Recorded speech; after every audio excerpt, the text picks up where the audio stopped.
നമ്മൾ പോകുന്നത് phantom റോക്കിലേക്കാണ് guys. വീട്ടിൽ നിന്ന് അകപ്പാടെ 3.5 കിലോമീറ്ററാണ് ഈ ഫാൻറ്റം റോക്കിലേക്കുള്ളത്.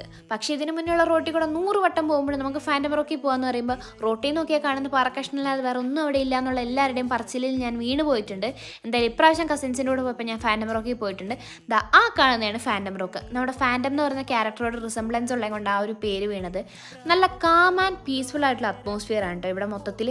അതായത് അധികം ടൂറിസ്റ്റുകളൊന്നും ഇല്ലാത്തതുകൊണ്ട് അധികം ഒച്ചപ്പാടില്ല, ബഹളമില്ല. അതുകൊണ്ട് തന്നെ നമുക്ക് കാറ്റൊക്കെ കൊണ്ട് നല്ല വ്യൂ ഉണ്ട്. അപ്പോൾ ആ വ്യൂ ഒക്കെ ആസ്വദിച്ച് കുറച്ച് നേരം ടൈം സ്പെൻഡ് ചെയ്യാൻ പറ്റിയൊരു സ്ഥലമാണ്. അതുപോലെ തന്നെ പിന്നെ അധികം നടക്കാനൊന്നുമില്ല ഇങ്ങോട്ട്. പാർക്കിംഗ് ഏരിയ ആകെ ഇത്തിരി ഉള്ളൂ. അതുകൊണ്ട് തന്നെ അത്യാവശ്യം എല്ലാവർക്കും ആക്സസിബിൾ ആയിട്ടുള്ള ഒരു സ്ഥലമാണ്. പിന്നെ അധികം സേഫ്റ്റി മെഷേഴ്സ് ഒന്നും ഇല്ലാത്തതുകൊണ്ട് അവനവൻ്റെ കാര്യം നോക്കേണ്ടതാണ്. ഈ കാണുന്ന പാറകളിലൊന്നും ഇനി 1 ഇഞ്ച് സ്ഥലം ബാക്കിയില്ലാത്ത രീതിയിൽ എല്ലാവരും പേരെഴുതി വെച്ചിട്ടുണ്ട്. ഏറ്റവും ഉച്ചിയിലൊക്കെ കൊണ്ടുപോയി പേരെഴുതി വെച്ചിട്ടുണ്ട്. എങ്ങനെയാണോ എന്തോ. എന്തായാലും നമ്മളധികം റിസ്കി ആയിട്ടുള്ള പർപ്പസുകൾക്കൊന്നും പോയിട്ടില്ല. അതാണല്ലോ നല്ലത്.